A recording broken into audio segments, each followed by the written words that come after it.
Good morning or afternoon, everyone. It's great to be here with you, and I'm here with one of the titans of the Italian art world, and I would say the international art world, the very prominent gallerist Massimo De Carlo, who I'm sure all of you know, and some of you will have visited his beautiful gallery, whole building, which we saw yesterday. Massimo, very warm welcome to you and to Art for Tomorrow. Thank you.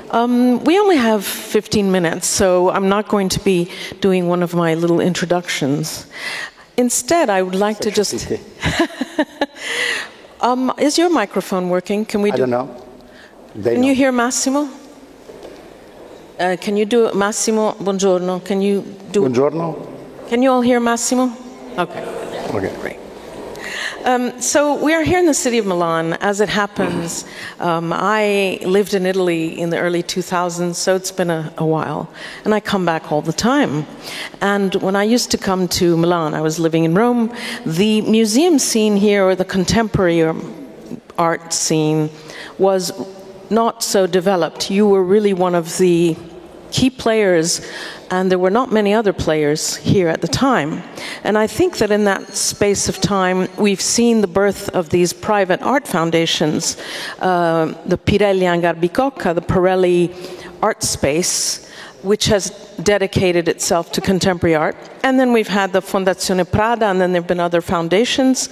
So the long story that, the question that I'd like to put to you is, how is Milan doing right now in terms of the art scene? Because to me, it does seem that it has evolved a lot and improved a lot.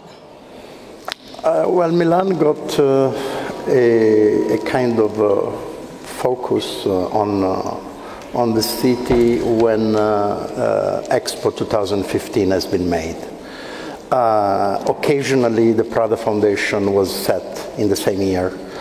I don't think it was a coincidence, but all this relevance, of course, that everybody can see now has a long story. Has a long story because we can't forget that Fontana used to live here, and Lucio Fontana. Lucio Fontana was living here since the 30s, the 40s, and before there was an entire number of players in the art, in the architecture, in the design that made Milan a kind of unique ecosystem. Imagine, so what we are seeing now in terms of art, in terms of architecture, is coming from a long time ago. Imagine that we are here now, we are here in this building that was made by an architect who was in a school, that was the same school that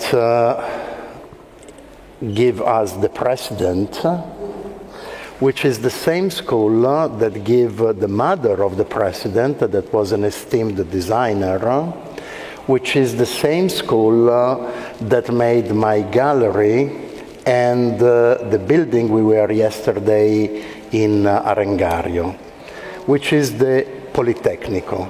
Imagine that Prada is an own family company since more than 100 years.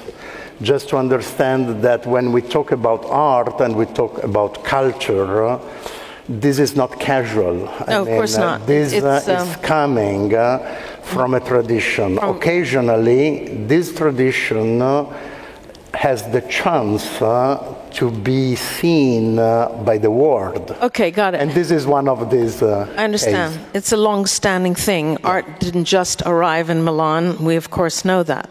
This city has been a very, very important center of culture for hundreds of years, and a center of art, and a center of architecture. That's, of course, clear. Massimo, I also wanted to ask you, I live in London, as some of you here do as well, and in London, there is this tax law that has changed quite dramatically recently. And as of early April, a lot of people who were living in the UK but not tax domiciled in the UK, as you know, they were called non-doms, can have to pay tax on all of their income. And so a lot of them have moved to Milan. And I wondered what, impact that has on you or on Milan or on the art scene here, the gallery scene, the collector scene. I don't think that there is any impact, to be honest. Why not? Because it's an artificial world. I mean, the main work of these people is to do not pay taxes, and not to be involved in culture or in art. I mean, their work is to save money, and they would go in a desert if there would be a rule that allowed them to do not pay taxes. Is a completely. But they buy art. They collect art. They come to you. They buy art, but I mean, it's not relevant for. I think for the art in general, and neither is relevant for the culture, I would say. I see. Okay. Well, I think is artificial. I mean, it makes sense because they provide a lot of money to restaurant, to the economy. They change the market price of the houses and the building midtown Milan, and this is very good for who owns those houses, but doesn't really affect, these things. Fair enough. Also because usually the real fact is that they stay here 185 days. The number of days that is necessary to maintain the status. To maintain the status. Okay, let's move on to sort of bigger subjects. The art world right now is going through some tremors. I think the whole world is going through tremors, every sector. But the art world in particular. And you were recently in New York. You told me you were at TEFAF New York. And my understanding is that, things were not so rosy this year. Can I get you to talk? Yeah. Well, I confirm that the art world is, let's say, needs firmly to rethink the standard of his business model.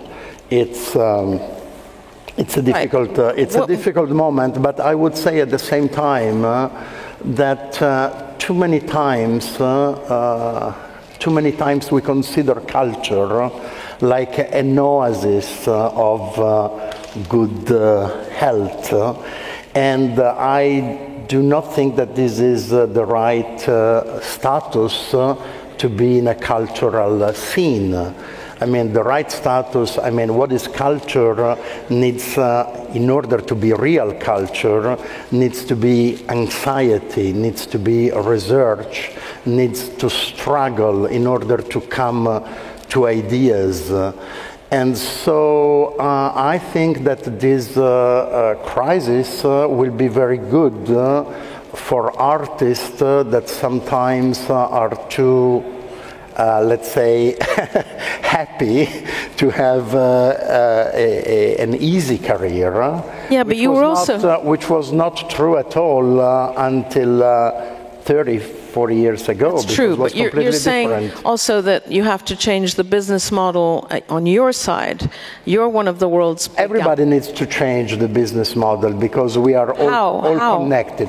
Well, there is no answer right now because we are living in a moment. Everybody in his own is thinking about what are the necessary things to do. We are in a moment that maybe, who knows, the most optimistic can think that, and I'm not between them, the most optimistic can think that is maybe just the fact that there are two wars, that maybe the economy, that maybe the tariff, talking, gossip, the financial, and this make our art world very, let's say, weak in this particular moment.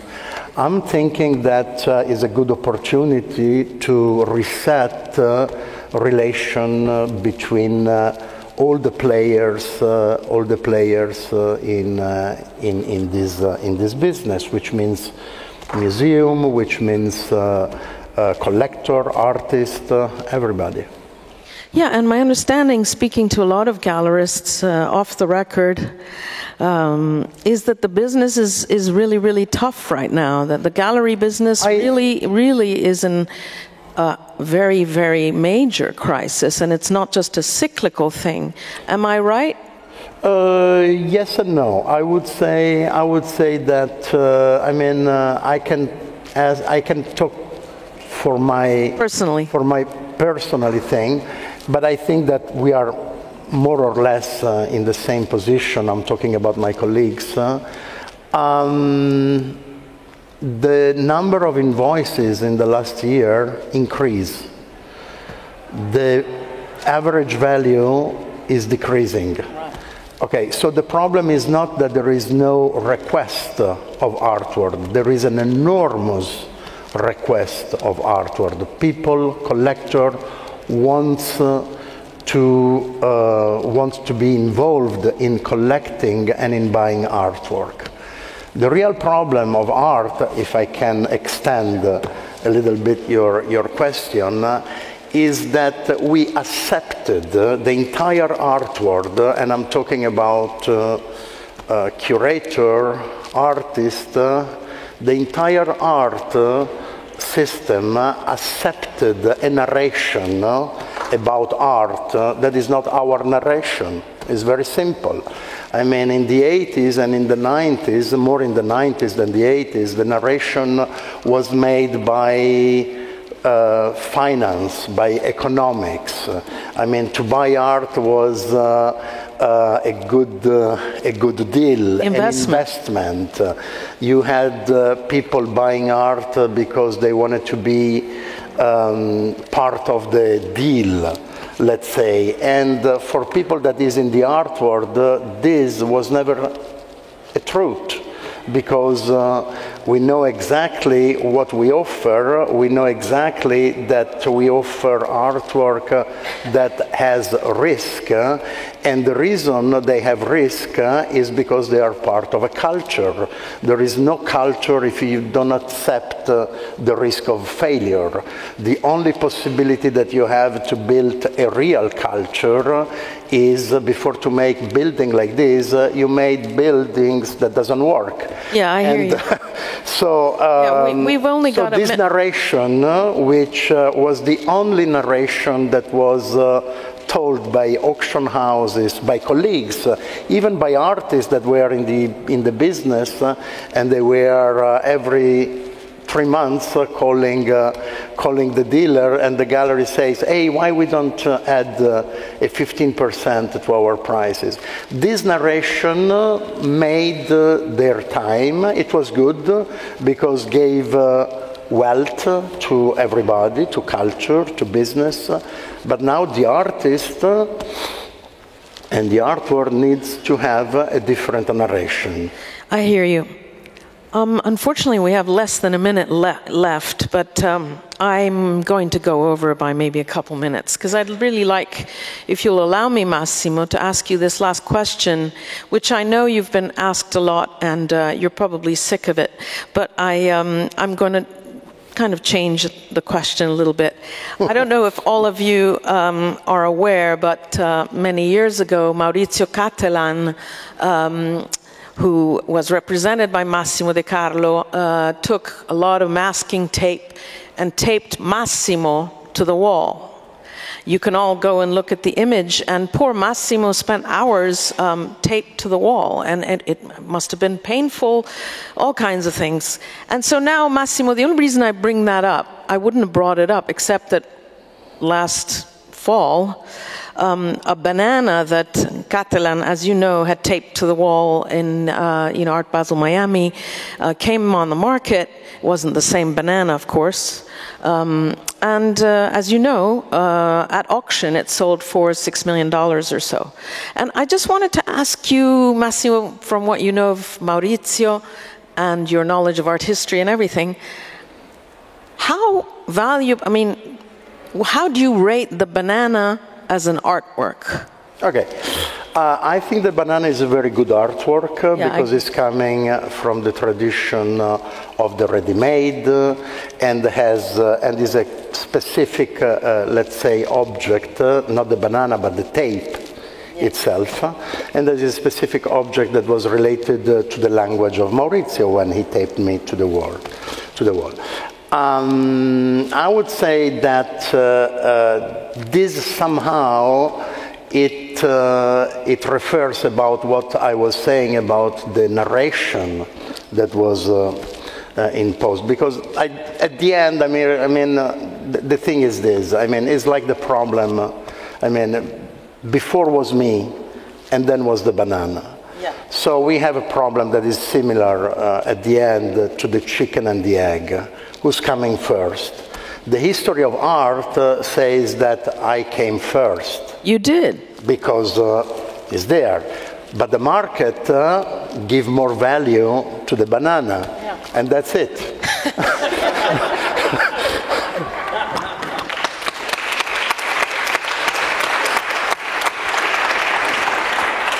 Massimo, you were not for sale, thankfully. Well, I was, but with a much lower price. Oh, actually. You were for sale? Yeah, because there were pictures of the photographs were documenting the performance, and most of them were unsold. Oh, unsold? Yeah, unsold for years. So thanks to the banana, we made some little good business. Really? You sold those photos on the back of the banana? There was one in Paris last year. How much did that sell for? 180. 180,000 so was 30 times less than for the banana. Picture of Massimo taped to the wall. 30 times less than the banana. Well, still. But real money. real money. Because there was not crypto. Not crypto. Well, on that note, thank you for so graciously replying. Thank you very much. Thank you very much.